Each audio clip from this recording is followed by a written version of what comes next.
अरे हाँ, मैं तो तुम्हें अपने प्रोडक्ट के बारे में बताना भूल ही गई।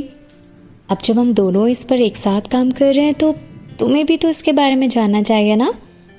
वैसे तो मैं इस पर पिछले 4 साल से काम कर रही हूँ, पर ये अभी तक पूरा नहीं हुआ है। वैसे तुम्हारे प्रॉब्लम्स को देखते हुए मैं इस पर थोड़े दिन के लिए और काम कर लूँगी, इसलिए बहुत ही जल्दी तैयार हो जाएगा मेरा प्रोडक्ट। तभी रणवीर मित्तल का फोन बजने लगा और वो लड़की अपनी बात पूरी नहीं कर पाई। जैसे ही रणवीर ने फोन उठाया तो दूसरी तरफ से उसका असिस्टेंट महेश गिरी बोल रहा था। वो एक इम्पॉर्टेंट मीटिंग के बारे में रणवीर को बता रहा था, जो पहले रणवीर ने 3 बार कैंसिल कर दी थी। इसलिए महेश ने कहा कि बॉस, इस बार तो आपको मीटिंग अटेंड करनी ही पड़ेगी, नहीं तो मित्तल इंडस्ट्रीज को काफी नुकसान होगा। रणवीर ने उस लड़की की तरफ देखा और थोड़ी देर सोचने के बाद कहा कि ठीक है, मैं आ रहा हूं। ये कहकर उसने गुस्से में फोन काट दिया। तभी उस लड़की ने पूछा, क्या हुआ? इस पर रणवीर ने जवाब दिया, एक इम्पॉर्टेंट मीटिंग है इसलिए मुझे जाना पड़ेगा, तुम अपना ख्याल रखना, और हाँ, खाना खा लेना ध्यान से, हम लोग बाद में बात करेंगे। इससे पहले कि वो कुछ जवाब देती रणवीर वहां से चला गया। तभी वो लड़की दौड़ती हुई उसके पीछे आई और कहा, अरे रुको बाबा, तुम अपना हीरा तो यहीं भूल गए, इसे तो लेते जाओ। बिना पीछे देखे रणवीर ने कहा, मुझे तुम पर पूरा भरोसा है, इसलिए तुम इसे अपने पास रख लो। उस दिन मीटिंग काफी देर तक चली।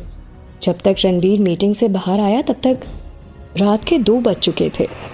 पार्किंग लॉट से कार लेकर रणवीर उस रिसोर्ट की तरफ चला गया जहां वो दोनों रुके हुए थे। अब आखिरकार वो लड़की रणवीर के साथ काम करने को तैयार हो ही गई, और यही बात बताने के लिए रणवीर ने अपने कजिन अक्षय को फोन लगा दिया। फोन उठाते ही अक्षय ने कहा, यार एक बार टाइम तो देख लेता, किस समय फोन कर रहा है? मैं अभी अभी सर्जरी फिनिश करके आया हूँ यार, बस थोड़ी देर पहले ही सोया था। इस पर रणवीर ने कहा, अब चुप हो जाओ और मेरी बात सुनो, मेरे पास एक खुश। इससे पहले वो कुछ और कहता उसकी कार पलट गई और उसका एक्सीडेंट हो गया।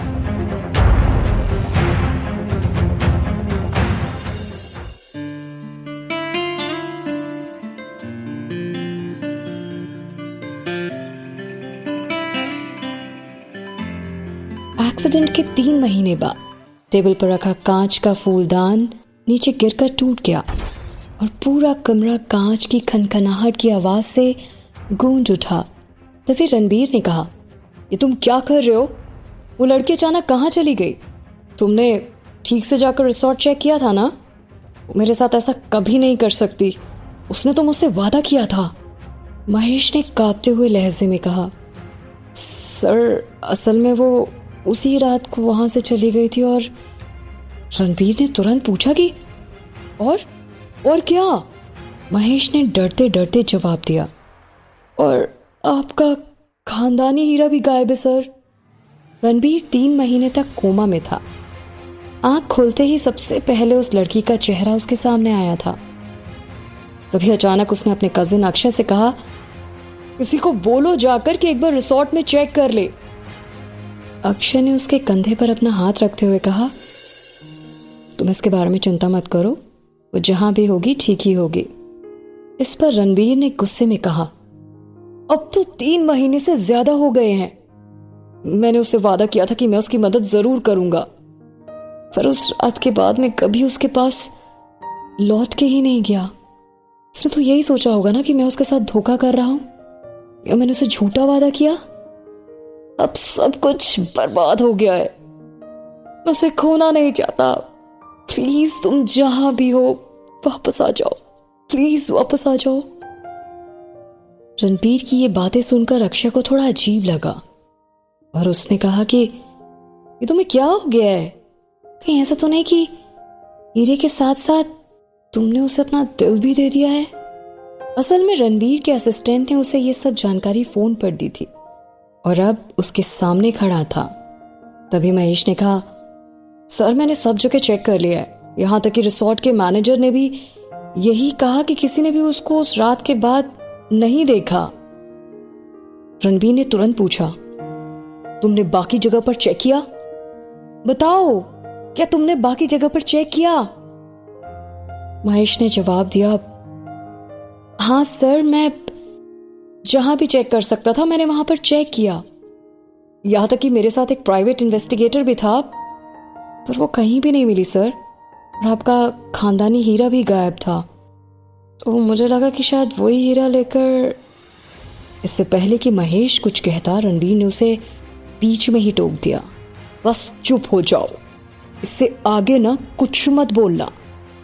वो ऐसी लड़की नहीं है, तुम बस उसे जाके ढूंढो, सब जगह चेक करो, शायद वो कहीं हो। ये कहकर रणबीर बेड पर लेट गया और छत में लगे पंखे की तरफ देखने लगा।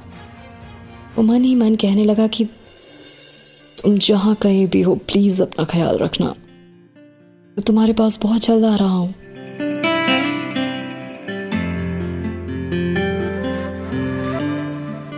अगले 6 महीने तक रणबीर ने पूरे इंडिया में उसकी खोजबीन करवा ली, पर वो कहीं नहीं मिली। ऐसा लग रहा था जैसे वो अचानक ही हवा में कहीं गायब हो गई हो। उस रात काफी तेज बारिश हो रही थी, इसलिए सीसीटीवी कैमरे में भी कुछ कैद नहीं हुआ था। बस कुछ धुंधली तस्वीरों में इतना सा दिख रहा था कि वो कंधे पर एक बैग लटकाए हुए रिसोर्ट से बाहर जा रही थी। उसके बाद वो कहाँ गई, किसके साथ गई, उसका कुछ अता पता नहीं था। करीब 6 महीने तक खोजबीन करने के बाद कुछ भी नहीं पता चला, तो रणबीर ने अपने सभी आदमियों को वापस बुला लिया था। दिल तड़पता है क्यों, धड़कता है क्यों, ये जाने न मैं न तू, कैसा ये दिल का कनेक्शन है तुझसे हुआ, ये जानूं